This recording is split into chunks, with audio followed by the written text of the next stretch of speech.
There is a specific kind of suffering that belongs to people who think too much. It is not the suffering of hunger or violence or disease. It is quieter. It lives in the space between what you know and what you pretend to know. Between who you are and who everyone expects you to be. Between the life you are living and the life you suspect you should be living. Søren Kierkegaard called this despair. He said most people are so trapped in it, they do not even know they are despairing. They scroll through feeds, optimize their routines, date the wrong people, take jobs they hate and call it living. Kierkegaard would say you are not living. You are hiding. And the thing you are hiding from is yourself.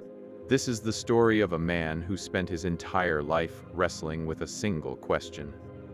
Not what is the meaning of life, but how do you become a real person in a world designed to make you fake? He never married the woman he loved. He gave away his inheritance. He wrote under fake names so he could argue with himself in public.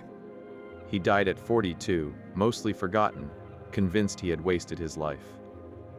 100 years later, existentialists like Sartre and Camus would call him the father of their entire movement. Today, his ideas explain why you feel paralyzed by choice, why success feels empty, why you can know exactly what you should do and still not do it. By the end of this, you will understand why Kierkegaard believed anxiety is not a bug in the system. It is the system. It is the price you pay for being free. And he will show you why the only way out is through something most of us spend our whole lives avoiding. Søren Kierkegaard was born in 1813 in Copenhagen, Denmark, into a house soaked in guilt. His father, Michael, was a wealthy merchant who'd once been a shepherd boy so poor he stood on a hill and cursed God for his suffering. Michael never forgot that curse. He became convinced that he and his entire family were damned because of it. By the time Søren was 21, 5 of his 6 siblings were dead. His mother died when he was 21. His father believed it was punishment. He told young Søren that none of them would live past the age Jesus died, 33 years old. That was the expiration date stamped on his life. Imagine growing up in that house. Every death confirmed the curse. Every birthday was a countdown. Søren became obsessed with philosophy and theology, searching for a way to make sense of suffering that did not require him to believe in a cruel God or a meaningless universe. He studied at the University of Copenhagen, where he developed a reputation as a brilliant, arrogant, anxious young man who could out-argue anyone, but could not figure out what to do with his own life. He lived off his father's money, wandered the streets of Copenhagen, went to parties, wrote in journals, and felt completely lost. Then 2 things happened. First, his father died, and Søren inherited enough money to never have to work. Second, he fell in love with a 17-year-old girl named Regine Olsen. He proposed. She said yes. For a brief moment, it seemed like his life might become normal.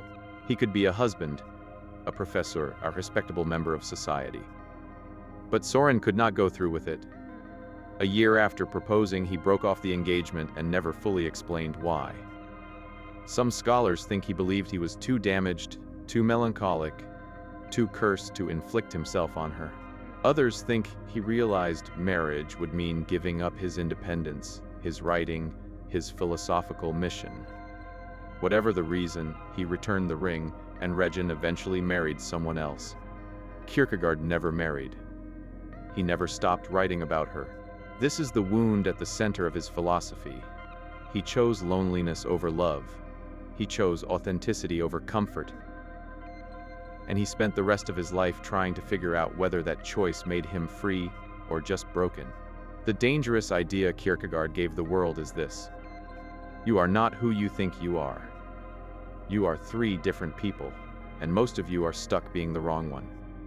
He called these 3 stages the aesthetic, the ethical, and the religious, and understanding them will explain almost everything about why smart, successful people still feel empty. The aesthetic life is the life of pleasure, novelty, distraction. The aesthete lives for the next experience, the next party, the next relationship, the next dopamine hit. Kierkegaard this person as someone who treats life like a gallery. You walk through, you admire things, you move on. Nothing commits you. Nothing owns you. You are free in the shallowest sense of the word. And it works until it does not.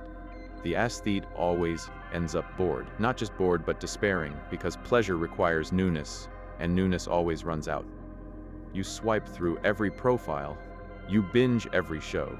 You travel to every city. And then what? Kierkegaard said the aesthete is doomed to despair because they refuse to choose.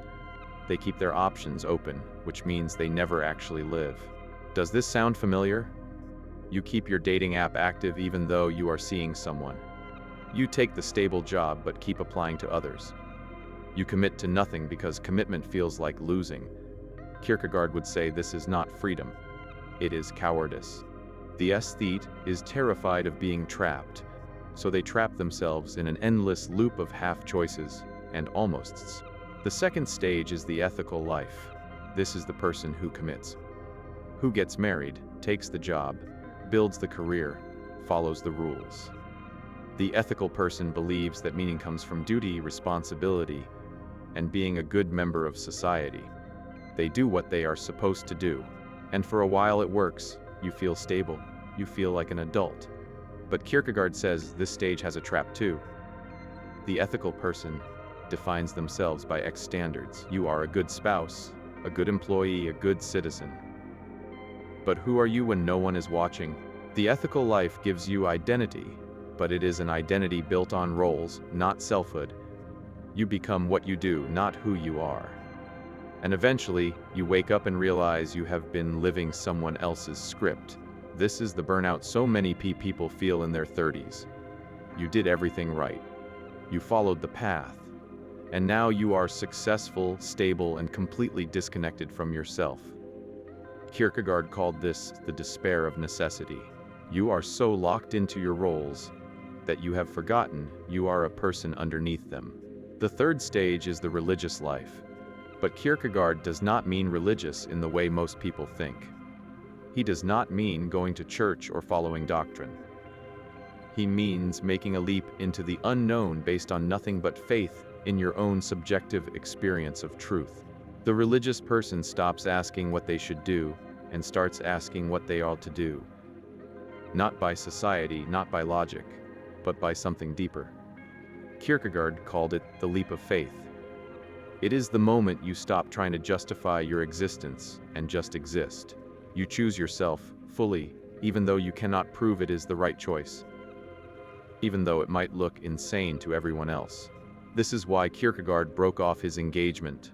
He could have lived the ethical life, married Regin, become a pastor, been respectable, but he felt called to something else, something he could not explain or defend, so he leaped. And it cost him everything. Here is the modern version.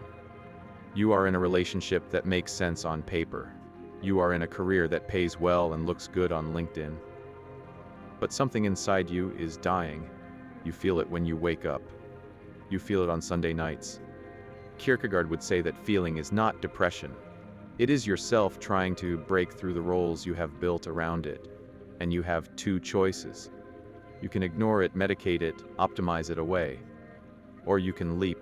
The leap means quitting the job without another one lined up. It means ending the relationship even though you cannot articulate what is wrong. It means pursuing the thing you are terrified to pursue because it matters to you and only you. The leap is not reckless. It is faithful. Faithful to the person you are becoming, even though you do not know who that is yet. But here is the cost.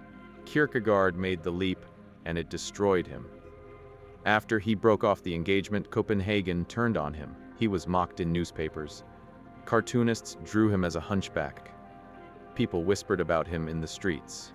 He kept writing, pouring out book after book, of them published under pseudonyms, because he was arguing with himself, trying to think his way through every possible angle of existence. He wrote about anxiety, despair, faith, irony, love.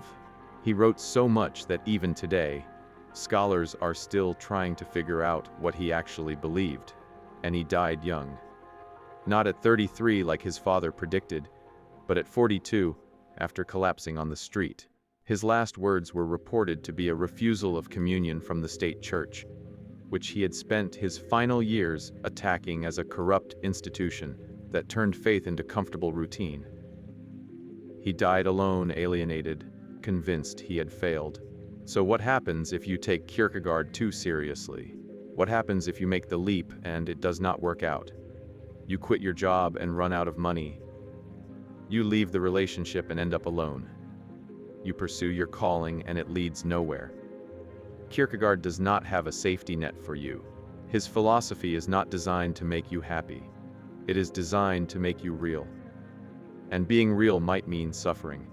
It might mean failure. It might mean dying at 42, forgotten and misunderstood. This is the part most self-help books leave out. Authenticity has a price. Freedom has a price. Becoming yourself is not a journey to joy. It is a journey to selfhood, and selfhood includes pain, doubt, and the possibility that you are wrong. But here is what Kierkegaard would say. The alternative is worse. The alternative is living your whole life as someone else. The alternative is the quiet despair of the person who never leaps, who stays in the safe relationship, the safe job, the safe city, and wakes up at 60 realizing they never lived. Kierkegaard called this the sickness unto death. It is not physical death.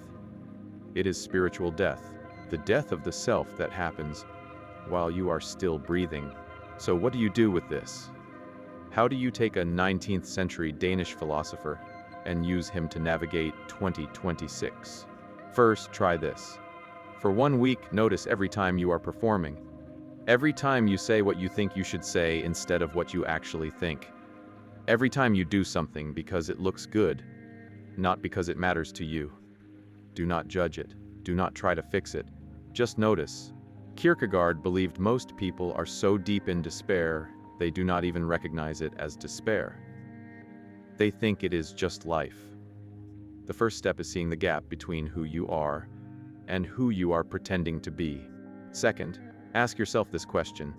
If no one would ever know, what would you do differently? Would you quit your job? Would you leave your relationship? Would you move to a different city, start a different career, pursue a different life? The things that come up in answer to that question are not fancies. They are clues. They are yourself trying to tell you something. Kierkegaard would say those feelings are not distractions from your real life. They are your real life trying to break through. Third, practice the leap in small ways. You do not have to quit your job tomorrow, but you can say no to the project you hate. You can have the hard conversation. You can stop pretending you are fine when you are not. The leap is not one giant decision. It is a series of small choices to stop hiding, to stop performing, to stop waiting for permission to be yourself. And fourth, accept that anxiety is not the problem. Kierkegaard wrote an entire book called The Concept of Anxiety, and his thesis is this. Anxiety is the feeling of freedom. It is the dizziness you feel when you realize you could do anything, which means you are responsible for everything.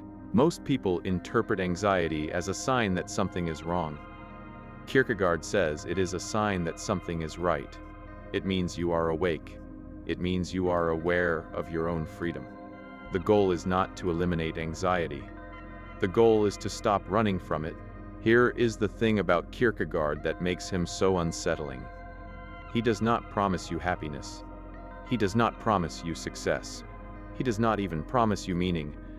What he promises is this: if you are willing to face your despair, if you are willing to leap into the unknown, if you are willing to become yourself even when it costs you everything, you will be real. You will be alive in a way most people never are.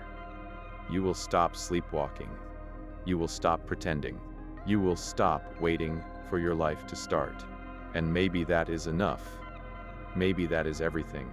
Because the alternative is spending your entire life as a ghost, going through the motions, optimizing the wrong things, chasing pleasures that do not satisfy, following rules that were never yours.